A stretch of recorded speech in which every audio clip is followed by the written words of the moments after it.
Amigos da TV Cidade, canal 14, canal digital da NET aqui em Farroupilha, olá, muito bom estarmos juntos a partir de agora em mais uma edição do programa Cidade Aberta. Nos encontramos para tratar de assuntos do nosso dia a dia, dos fatos, dos acontecimentos que movimentam a nossa comunidade aqui em Farroupilha. Você já sabe, o Cidade Aberta e a TV Cidade é o único canal de televisão no município de Farroupilha que mostra as nossas coisas, o nosso dia a dia, os acontecimentos, os fatos, enfim, tudo que acontece na comunidade você vê aqui no canal 14, canal digital da NET no nosso município. O programa Cidade Aberta tem um apoio cultural da Ecofar, mantendo a cidade cada vez mais limpa, e também do Grupo Feltrin, muito mais pela cidade, muito mais por você. Também, além da presença sempre de convidados na nossa bancada, nós contamos com matérias, com entrevistas que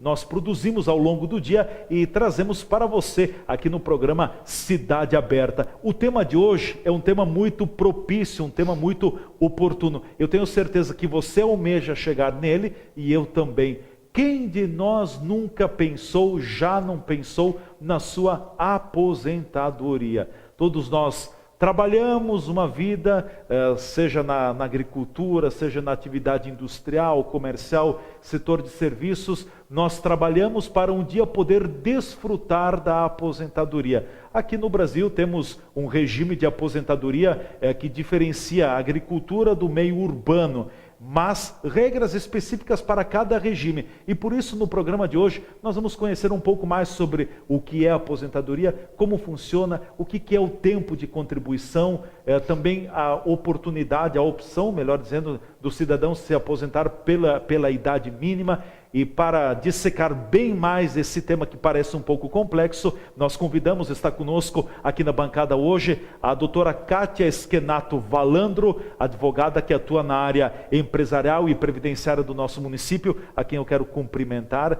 Obrigado pela presença, bem-vinda, tudo bem? Muito obrigada, eu que agradeço, tudo bom? Agradeço o convite, agradeço a oportunidade de estar aqui, podendo falar sobre esse tema e esclarecendo algumas dúvidas das pessoas, dos telespectadores. Com certeza. Doutora Kátia, abrindo bem, para começarmos bem a discussão, vamos entender um pouco o que é a aposentadoria. A gente fala muito, eu quero me aposentar no futuro, eu busco a minha aposentadoria, quero ter uma aposentadoria digna, mas se a gente pudesse definir o termo aposentadoria, o que é? A aposentadoria hoje, ela nada mais é do que um dos benefícios que o Instituto Nacional do Seguro Social, o INSS, ele oferece ao segurado, ele oferece ao cidadão que se vinculou a ele de forma obrigatória ou de forma facultativa e tem direito, então, preenchidos os requisitos que a lei exige, tem direito a se aposentar. Então, a aposentadoria hoje a gente pode resumir dessa forma. É um dos benefícios, não o único, um dos benefícios que o INSS outorga ao segurado depois de preenchidos os requisitos que a lei exige. É um dos benefícios porque tem muitos benefícios. Tem vários benefícios, Claro. Existem muitos benefícios. Tem todos os tipos de aposentadoria que a gente pode conversar aqui durante o programa hoje. Tem os auxílios, o auxílio doença, o auxílio maternidade, tem o auxílio reclusão, que é bem controvertido, temos o salário família, temos a pensão por morte, temos as pensões especiais por doenças especiais que são criadas por leis específicas. As conhecidas por invalidez, né? Exatamente. Então tem o auxílio doença de doenças comuns, digamos assim, né, de pessoas que não estão vinculadas ao trabalho, tem o auxílio doença que é derivado do acidente de trabalho. Então são vários os benefícios que o INSS outorga. A aposentadoria é somente um deles. E eu acredito que essa seja uma das principais questões que as pessoas têm que levar em consideração quando elas estão ou vão se vincular ao INSS ou estão vinculadas ao INSS. Pensar sim na questão da aposentadoria e na forma como eu estou contribuindo, o que isso vai representar lá na frente para mim, mas também ter consciência de que eu não estou contribuindo para o INSS só para mim conseguir a minha aposentadoria, mas sim que esses benefícios, esses valores que eu pago mensalmente, essas contribuições que eu pago mensalmente, elas também vão ter reflexos nos outros benefícios que a lei nos dá e que o INSS é obrigado, preenchidos os requisitos, a ofertar ao segurado também. A maioria das pessoas pensa o seguinte, doutora Kátia, bom, eu vou contribuir, eu contribuo durante a minha vida laboral, meu trabalho para o INSS e eu estou contribuindo, mas é o governo quem paga a minha aposentadoria. Na verdade, eu estou fazendo, a aposentadoria é feita pelo cidadão, é uma contribuição mensal num período X, né? Exatamente, na verdade, as pessoas pensam que é o governo quem paga a aposentadoria para a gente. Sim, de certa forma mas mediante a contribuição do segurado durante o período contributivo, durante a vida contributiva dele.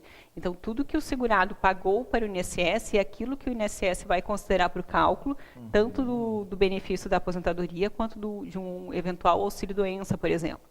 Então, também uma das coisas que as pessoas têm que, de repente, desmistificar ou mudar a cultura é que não é o governo que vai ter que bancar o meu padrão de vida, né? Eu tenho que desvincular a ideia de que a aposentadoria serve para bancar o meu padrão de vida depois que eu deixar de trabalhar. Ela é uma espécie de uma poupança. Exatamente. Eu não diria tanto como uma poupança, porque realmente aí acaba, de repente, algumas pessoas vão levar para o lado de que, bom, eu fiz uma poupança e eu estou com a minha vida garantida. Mas, na verdade, não. A questão da Previdência Social, ela foi criada para cobrir riscos sociais, que a gente chama. O que são esses riscos sociais? A pessoa perdeu o emprego, a pessoa não pode trabalhar por alguma doença, a pessoa atingiu uma certa idade, não tem mais condições de trabalhar, a pessoa morreu e deixou seus dependentes desassistidos. Então, a Previdência Social, ela serve para minimizar esses riscos sociais que a gente está exposto. Eu posso vir a me machucar e não ter condições de trabalhar, e aí eu entro em auxílio-doença e o INSS, durante um período de tempo, banca um valor para mim, me retorna um valor para que eu possa me sustentar. Certo. Eu posso atingir uma idade na qual eu não consigo mais trabalhar, e aí o INSS vai me retornar, o governo me retorna esse valor mensalmente. Mas o que as pessoas hoje têm que ter ideia é de que este valor que o INSS paga, ele não serve para pagar para cobrir, digamos assim, o custo de vida ou o padrão de vida que a pessoa teve durante a vida dela. Essa questão de um padrão de vida mais elevado, a pessoa ela vai ter que bancar ou ter condições de bancar por conta própria, aí sim, mediante uma aposentadoria privada, por meio de instituições privadas, ou por meio de poupança, ou por meio de aplicações. O que a pessoa hoje tem que entender, e na verdade a gente tem que realmente colocar... Desmistificar é a questão de que não, o INSS não vai bancar o meu alto padrão de vida, ou um padrão de vida mais elevado.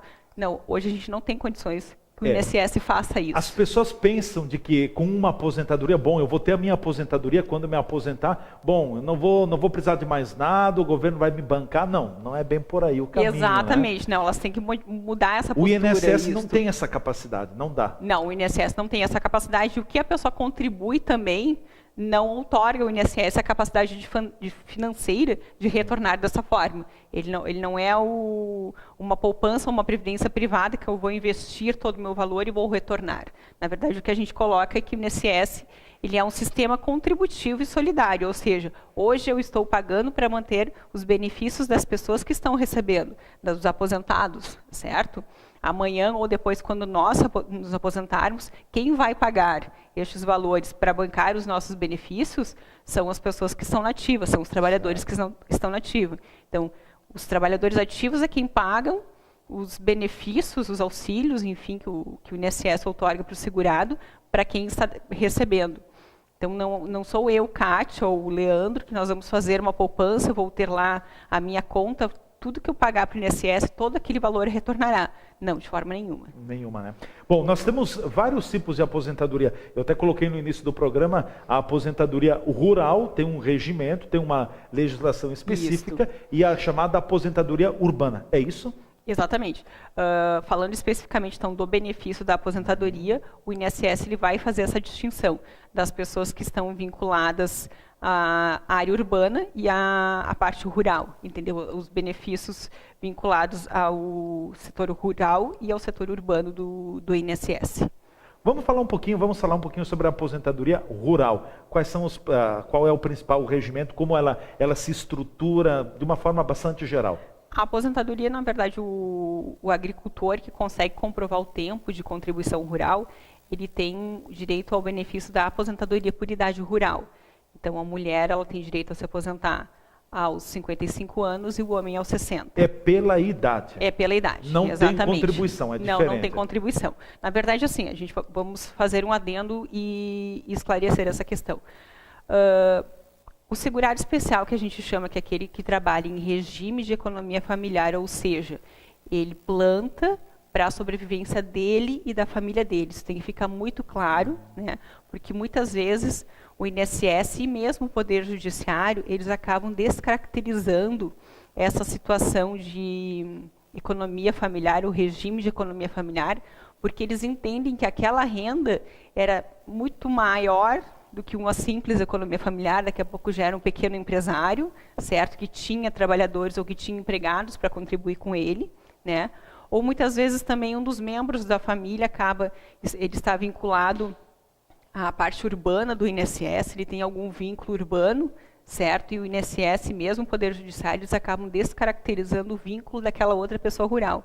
Então, a gente tem que ter muito cuidado quando a gente fala em regime de economia familiar. Não basta apenas ter o talão de produtor. Muitas vezes as pessoas nos procuram e elas colocam, não, mas eu tenho um talão de produtor, meu pai tinha talão de produtor, ou meu marido tem talão de produtor. Não basta somente ter o talão de produtor. Certo. A pessoa tem que provar o vínculo com a agricultura e tem que provar que realmente aquele dinheiro é que servia como sustento da família e que o sustento da família não vinha de uma outra fonte de renda. Certo. Acho que isso é muito importante a gente colocar, porque diversos casos, estão ocorrendo diversos casos em que as pessoas perdem o direito à aposentadoria por idade rural justamente por conta disso, porque fica caracterizado que a fonte de renda da família era de outra situação e não da atividade rural. E aí, voltando, então, agora, fechado esse parênteses, a falar sobre a aposentadoria por idade rural, a mulher, ela completando os 55 anos e o homem 60 anos, eles vão ter direito à aposentadoria. Mas tá? É um salário mínimo. É um salário mínimo. É diferente do que a urbana. Exatamente, é um salário mínimo. Na verdade, o quê? Tem aquela crença que o segurado especial ele não contribui. Na verdade, ele contribui sim sobre o valor que ele coloca no talão, ele tem todo aquele recolhimento que a cooperativa tem um percentual, enfim, que a pessoa para quem ele está vendendo vai repassar para o governo. Né? Mas, em tese, a pessoa fechando essa idade e provando 15 anos de trabalho na agricultura, certo? Então, do período que da data que ela pediu a aposentadoria, 15 anos para trás, ela vai ter que provar que ela estava ligada à agricultura. Este é o requisito que a lei exige. A idade e os 15 anos de serviço em regime de economia familiar. Fechando esses requisitos, ela tem direito ao salário mínimo, certo?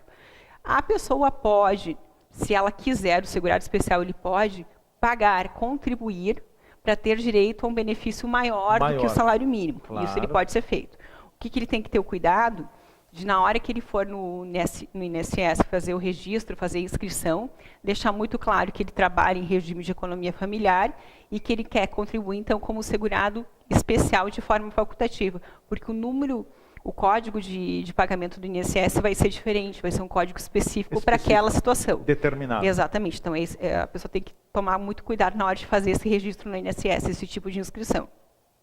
A partir daí, o ideal é que ela contribua com um valor além do salário mínimo, obviamente, porque o salário mínimo já lhe é garantido por lei, para aí ter direito, então, no final, quando ela for pedir a aposentadoria por idade rural, ela poder receber um valor além do salário mínimo. Então, ela paga um 20% entre o salário mínimo e o teto do INSS. Ela pode escolher o valor. Como o próprio nome já diz, salário mínimo. É o mínimo, É o mínimo, exatamente. Então, na verdade, o que se orienta é que ela contribua da metade, digamos assim, entre o salário mínimo e o teto, um valor da metade para além, para quase próximo ao teto, porque aí ela possa realmente ver uma diferença, certo? E aquela contribuição que ela está fazendo de 20% realmente valer a pena. Porque se ela for pagar próximo ao salário mínimo, no final, praticamente pelas correções e com o salário mínimo sempre sendo corrigido da forma como hoje vem sendo corrigido e os salários da forma como vem sendo, os salários de benefício da forma como vem sendo corrigidos, no final ela vai ver que ela acabou pagando aquele valor para nada. Porque ela chegou próximo ao salário mínimo de novo. Sim. Então, o único cuidado do segurado especial que pretende contribuir para ganhar além do salário mínimo é realmente ter esta atenção quanto ao valor que ele vai contribuir para realmente essa contribuição valer a pena. Com certeza. Doutora Kátia, nós vamos ao nosso espaço de apoiadores culturais, em seguida a gente volta e nós vamos falar então sobre a aposentadoria urbana. Esta é um pouco mais complexa, tem a contribuição de uma forma talvez um pouco mais clara, mais direta também. Também tem alguma questão que envolve idade, mas em seguida a doutora Kátia Schenato Valandro, advogada que atua na área previdenciária e empresarial aqui no nosso município de Farroupilha, hoje integra a equipe da Bianchi Advocacia, escritório renomado de advogados no município de Farroupilha, vai em seguida detalhar mais sobre a aposentadoria. Nós estamos conhecendo um pouco mais, porque todos nós, tomara a Deus, que todos nós tenhamos a oportunidade um dia de atingirmos e recebermos o benefício da aposentadoria. O Cidade Aberta tem o apoio cultural da Ecofar, cuidando da nossa cidade, e também do Grupo Feltrin, muito mais pela cidade, muito mais por você. Fique por aí, a gente vai ficar por aqui e logo logo nos reencontraremos no programa Cidade Aberta de hoje. Combinado, hein?